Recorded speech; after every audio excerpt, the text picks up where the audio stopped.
మరి తయారు చేసేసుకుందాం తోటకూర దోశ. కావాల్సిన పదార్థాలు ఏంటో చూసేద్దాం. తోటకూర, దోసపిండి, ధనియాలు, మెంతులు, జీలకర్ర, ఎండుమిర్చి, బెల్లం, ఉప్పు, కొబ్బరి తురుము, నూనె. కావాల్సిన పదార్థాలు తెలుసుకున్నాం కదా, ఎలా తయారు చేయాలో ఏంటో జాగ్రత్తగా చూసేసేయండి. సో మ్యామ్, సో మనం 100+ దోశ వెరైటీస్ని చూసాం కదా. సో ఇది కూడా ఒక టైప్ ఆఫ్ రీజనల్ దోశ అనమాట. ముఖ్యంగా కర్ణాటక కానీ మ్యాంగ్లూర్ డిస్ట్రిక్ట్స్లో కానీ చేస్తూ ఉంటారు. సో ఈ దాంట్లో మనం ముఖ్యంగా మెంతులు, అలానే జీలకర్ర, అలానే మనం ధనియాలు, మిర్చి ఇవన్నీ కూడా మంచిగా మనం సోక్ చేసుకొని పెట్టుకున్నాం కదా, ఇవన్నీ యూజ్ చేసి మనం దోశలా తయారు చేసేసుకుంటాం.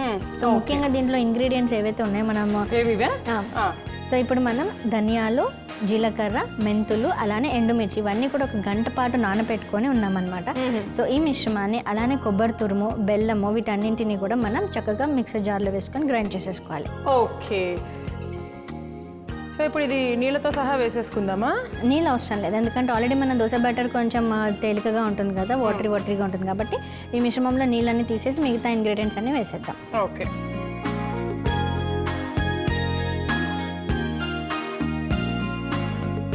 ఓకే, దీంట్లో మనము నానబెట్టుకున్నాం. ఎందుకు నానబెట్టుకున్నాం అంటే కొంచెం మెత్తగా దోశకి కాబట్టి, ఇది దోశ బ్యాటర్ కాబట్టి, అండ్ ఇది పేస్ట్ లాగా అవుతుంది కాబట్టి అప్పుడు టేస్ట్ అధికంగా ఉంటుంది అనమాట. అండ్ మనము ఈ ధనియాలు ఏవైతే ఉన్నాయో నానబెట్టినప్పుడు దాని యొక్క ప్రాపర్టీస్ అధికంగా ఉంటుంది.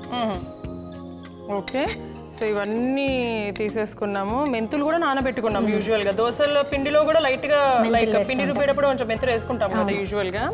సో అలాగా ఇవి వేసేసుకున్నాము. దీంట్లోనే ఇప్పుడు మనం ఏదైనా పచ్చి కొబ్బరి అయినా ఎండు కొబ్బరి అయినా పర్లేదా? బట్ ప్రిఫరబుల్ పచ్చి కొబ్బరి అనమాట. పచ్చి కొబ్బరి. ఓకే. సో ఇది ఒక హాఫ్ కప్. అలాగే బెల్లం ఒక స్పూన్ ఎట్లా అన్నట్టు దీన్ని అంతా వేసేసేయచ్చు. అవునా? ఓకే. బెల్లం ఒక హాఫ్ కప్, చిన్న కప్లో. ఇవన్నీ వేసేసుకున్నాం కాబట్టి ఇప్పుడు ఈ మిశ్రమాన్ని అంతా కూడా ఇప్పుడు మనం చక్కగా గ్రైండ్ చేసేద్దాం. సో ఇప్పుడు మనం గ్రైండ్ చేసుకున్నటువంటి మిశ్రమం చూడండి ఎలా ఉందో. సో ఇలా చక్కగా ఉంది చూసారా. సో ఇప్పుడు మిశ్రమాన్ని ఇలానే మనం పక్కన పెట్టుకున్నాం. సో ఫస్ట్ మనం ప్యాన్ కూడా వేడి చేసేసుకున్నాం. ఓకే. దోశ వేసుకోవడానికి ఈజీగా ఉంటుంది.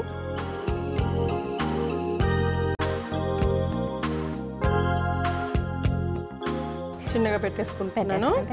ఇప్పుడు ఈ లోపల మిశ్రమాన్ని అంతా కూడా మనం దోశ బ్యాటర్లో రెడీ చేసేసుకున్నాం, మిక్స్ చేసుకున్నాం. మనం ఆల్రెడీ దోశ పిండి రెడీ చేసుకున్నాం కదా, బియ్యము ఇంకా మినపప్పు నానబెట్టుకొని ఏదైతే మనం దోశ పిండి తయారు చేసుకుంటామో అలానే తయారు చేసుకొని దాంట్లో మనం ఇప్పుడు చేసుకున్నటువంటి మిశ్రమాన్ని అంతా కూడా కలిపేద్దాం. ఓకే. సో ఇప్పుడు మొత్తం వేసేనా?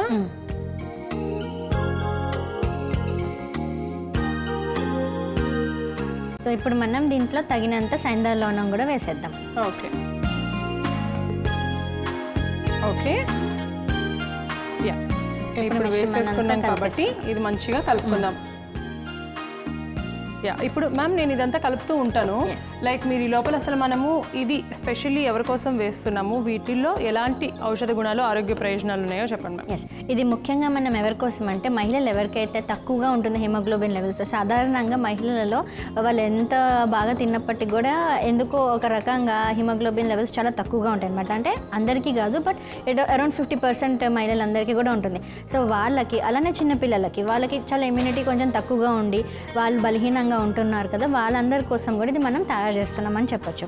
అండ్ ఎవరైతే వృద్ధులు ఉంటారో వాళ్ళు కూడా కొంచెం బలహీనంగా ఉంటారు. సో ఈ 3 కేటగిరీ పీపుల్కి మాత్రం ఇది ఖచ్చితంగా వారంకి 3-4 సార్లు తిన్నా కూడా ఎటువంటి ప్రమాదం లేదనమాట. ఓకే. అంటే ఫైనల్గా మనకి హిమోగ్లోబిన్ అనేది తక్కువగా ఉన్న వాళ్ళు తీసుకోవాలి. బట్ ఈ రోజుల్లో వీళ్ళకి వాళ్ళకి అనేది లేదు. హిమోగ్లోబిన్ లెవెల్ కానీ లేకపోతే ఐరన్ కానీ ఇట్లాంటివన్నీ కూడా ఆల్మోస్ట్ 80% అందరికీ ఉంటున్నాయి. కాబట్టి ప్రతి ఒక్కళ్ళు కూడా మనం దోశలు వేసుకునే టైంలో ఇలా గనక కొంచెం దోశ కేర్ తీసుకొని వేసుకున్నట్లయితే మనం మరింత ఆరోగ్యంగా ఉంటాం. అట్ ద సేమ్ టైం కొత్తగా రుచికరంగా కూడా ఉంటుంది. చూడండి ఇప్పుడు నేను దోశ ఎలా వేస్తాను. సో అండ్ దీంట్లో ముఖ్యమైనటువంటి ఇంగ్రీడియంట్ మనకి తోటకూర అనమాట. సో ఈ మిశ్రమం అంతా కూడా కలిపి మనం తోటకూరతో పాటు దోశ వేస్తున్నాం అనమాట. సో ఈ ప్రిపరేషన్ ప్రాసెస్ అనేటువంటిది జస్ట్ మన ఇంట్లోనే ఉంటాయి. అన్ని ఇంగ్రీడియంట్స్ కూడా ఎలా చేయాలనే ప్రాసెస్ కొంచెం మనం గుర్తుపెట్టుకొని చేసినట్లయితే మనకి కావాల్సినటువంటి హిమోగ్లోబిన్ మంచిగా అందుతుంది. అలానే నీరసం నిస్సత్వం అనేది చాలా వరకు తగ్గుతుంది అనమాట. సో సడన్గా మనకి కళ్ళు తిరిగినట్టుగా అనిపించడం, నీరసం, వీక్నెస్ ఉండడం, ఈ కొంచెం పని చేయగానే అలసిపోవడం, ఇలాంటి లక్షణాలు అన్నీ కూడా చక్కగా తగ్గుముఖం పడతాయి. సో ఇప్పుడు మనం తిప్పడానికి ఇట్లా కాకుండా రాదనుకుంటా కదా మ్యామ్. ఇది కొంచెం మందంగా ఉంటుంది కాబట్టి జస్ట్ మనకి ఎంత మటుకు వస్తే జస్ట్ అంత మటుకు లైట్గా పల్చగా వేసేసుకోవచ్చు. ఎంత పల్చగా రాగలిగితే అంత పల్చగా వేసుకోవచ్చు. ఇంత సరిపోతుంది. ఓకే. సో దీని మీద ఇది లో ఫ్లేమ్లో పెట్టుకున్నాం మనము. దీనిపైన ఆల్రెడీ కడిగి పెట్టుకున్నాం అనమాట తోటకూర. ఆ తోటకూరని జస్ట్ అలా ఎంత బాగుంటుందో తెలుసా అసలు. ఇలా నాకు అసలు వాసన చూస్తుంటేనే తెలిసిపోతుంది టేస్ట్ ఎంత బాగుంటుంది అనేది. ఆల్రెడీ మనము కారాలు ఇవన్నీ పైన చల్లుకోవాల్సిన అవసరం లేదు, ఎందుకంటే దోశ బ్యాటర్లోనే వేసేసాము అవన్నీ కూడా. కాబట్టి జస్ట్ ఒకసారి అలా వేసేసుకొని నూనె మూత పెట్టేసుకుందాం. మంచిగా కుక్ అవుతుంది. మూత పెట్టుకుంటే ఆకుకూర కాబట్టి జస్ట్ ఆవిరికే మగ్గిపోతుంది అనమాట. సో తోటకూర కూడా ఎవరైనా కూడా తీసుకోవచ్చు కూడా హ్యాపీగా. తోటకూర చలవ చేస్తుంది అని అంటారు కదా, చలవ చేస్తుంది. అండ్ దీనిలో మనకి 2 రకాలుగా ఉంటుంది అనమాట. ఎర్ర తోటకూర ఒకటి, పచ్చ తోటకూర, అలా అన్ని వెరైటీస్ ఉంటాయి. సో ఎర్ర తోటకూరలో మనకి ఎక్కువ రకంగా అంటే దాంట్లో బి కాంప్లెక్స్ కాంపోనెంట్ ఉంటుంది అండ్ కెరోటిన్ కూడా ఉంటుంది. కాబట్టి ఆ ఎర్రదన్నం అనేటువంటిది వస్తుంది. బీటా సైనో థైమిన్ అని ఉంటుంది అనమాట. సో దానివల్ల మనకి ఆ ఎర్రదన్నం అని వస్తుంది. ఈ ఎర్రదన్నం అనేటువంటిది చర్మ సౌందర్యానికి అంటే చర్మం నిగారింపు అవ్వడానికి ఎంతో ఉపయుక్తంగా ఉంటుంది. సో బీటా క్యారోటిన్ కానివ్వండి. సో ఇవన్నీ కాంపోనెంట్స్ కూడా మనకి రెడ్ అమరాంతస్లో ఉంటుంది. అండ్ గ్రీన్ దాంట్లో ఏముంటుందంటే అధికంగా దీనిలో B12 కాంప్లెక్స్ కూడా ఉంటుంది. అండ్ మనకి రోగనిరోధక శక్తిని పెంపొందిస్తుంది. శరీరంలో ఉన్నటువంటి మాలిన్యాలన్నింటినీ కూడా తొలగిస్తుంది. సో న్యాచురల్ యాంటీ ఆక్సిడెంట్ లాగా కూడా పనిచేస్తుంది. సో అందుకనే మనం ఎప్పుడు చెప్తాము ప్రెగ్నెంట్ ఉమెన్ కానివ్వండి, బాగా బలహీనంగా ఉన్న వాళ్ళు కనీసం రోజుకు ఒక ఆకుకూర కంపల్సరీగా తినాలని చెప్తుంటాం కదా. దాంట్లో మనం ప్రిఫరబుల్గా తోటకూరని ఎక్కువ శాతం తీసుకోవాలని చెప్తుంటాం. ఎందుకంటే అది ఈజీగా డైజెషన్ అవుతుంది అండ్ అబ్జార్ప్షన్ కూడా అవుతుంది అనమాట. ఓకే, అంటే మనం తిన్నది శరీరానికి పడుతుంది. ఎగ్జాక్ట్గా. ఎందుకంటే మనం చాలా ఐటమ్స్ తింటాం అనమాట. ఇప్పుడు అందరూ కూడా ఎక్కువగా హెల్త్ కాన్షియస్ అయిపోయి తింటున్నారు, కానీ కూడా వీక్నెస్గా ఉంటున్నారు. ఎందుకంటే దాన్ని చూస్ చేసుకునే పదార్థాలు ఇంపార్టెంట్, అలానే అది మనకి అబ్జర్వ్ అవుతుందా లేదా అనేది ఐడెంటిఫై చేసుకోవడం కూడా ఇంపార్టెంట్. అండ్ అందరికీ అన్నీ పడతాయని కదా, అంటే one rule does not fit every one. కాబట్టి ఎవరికైతే అది మంచిగా అబ్జర్వ్ అవుతుందో అండ్ బాగా మనకి ఆరోగ్యాన్ని ఇస్తుందో దాన్ని మాత్రం ఎక్కువగా తీసుకుంటే ఇంకా బాగుంటుంది. సో చూద్దాం ఒకసారి.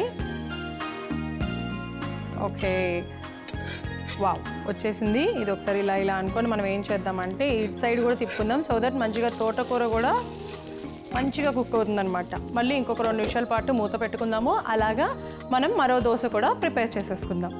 ఈ దోశ మంచిగా అయిపోయింది. దీన్ని అట్లా ప్లేట్లోకి తీసేసుకుందాం. చూసారా, భలే వేసేస్తాను మ్యామ్ నేనైతే. సూపర్గా ఉంది. సో ఇప్పుడు ఇంకొకటి కూడా అలాగే వేసేసుకుందాము. ఫస్ట్ దానికి ఆల్రెడీ కొంచెం నూనె రాసుకున్నాం కాబట్టి ఇంకా రెండో దానికి అవసరం లేదు. మరీ రెగ్యులర్గా దోశ తిప్పినట్టుగా తిప్పేయకండి, చూసుకొని జాగ్రత్తగా అలా అలా అలా అలా అలా లైట్గా తిప్పాలన్నమాట, అంతే.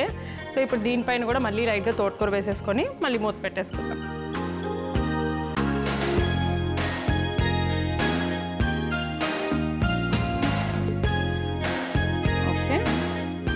కానీ ఇలాంటివే తినాలి మ్యామ్ మనము మంచిగా, ఎందుకంటే గ్రీన్స్ ఎక్కువ తినాలి అంటారు కదా.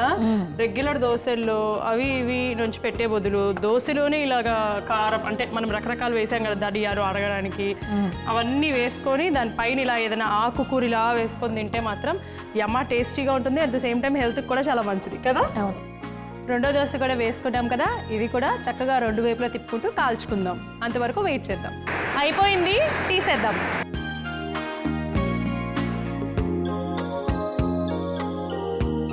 అలా వేసేసాము. వేడిగా ప్లేట్లో దోశలు తీసేసుకున్నాం కదా మ్యామ్. ఎస్, సూపర్గా ఉంది. చాలా అంటే వాసనే చాలా బాగుందన్నమాట. తోటకూర ఎప్పుడైనా నిజంగానే కొంచెం వేయించగానే మంచి వాసన వస్తుంది కదా. సో ఇది మనకి నీరసం నిస్సత్వం తొలగించేసేసి మనకు కావాల్సినటువంటి హిమోగ్లోబిన్ లెవెల్స్ని పెంచి మనకి రోగ నిరోధక శక్తిని కూడా పెంపొందిస్తుంది అనమాట. అండ్ అన్ని అవయవాలు కూడా సక్రమంగా పనిచేయడానికి ఇది ఎంతో ఉపయుక్తంగా ఉంటుంది. సో ఈ తోటకూర దోశ చాలా టేస్టీగా ఉంది, రెడీగా ఉంది తినడానికి. ఓకే, సో తోటకూర దోశ రెడీ అయిపోయింది వేడిగా. తోటకూర దోశ తయారు చేసుకోవడానికి కావాల్సిన పదార్థాలు: తోటకూర, దోసపిండి, ధనియాలు, మెంతులు, జీలకర్ర, ఎండుమిర్చి, బెల్లం, ఉప్పు, కొబ్బరి తురుము, నూనె.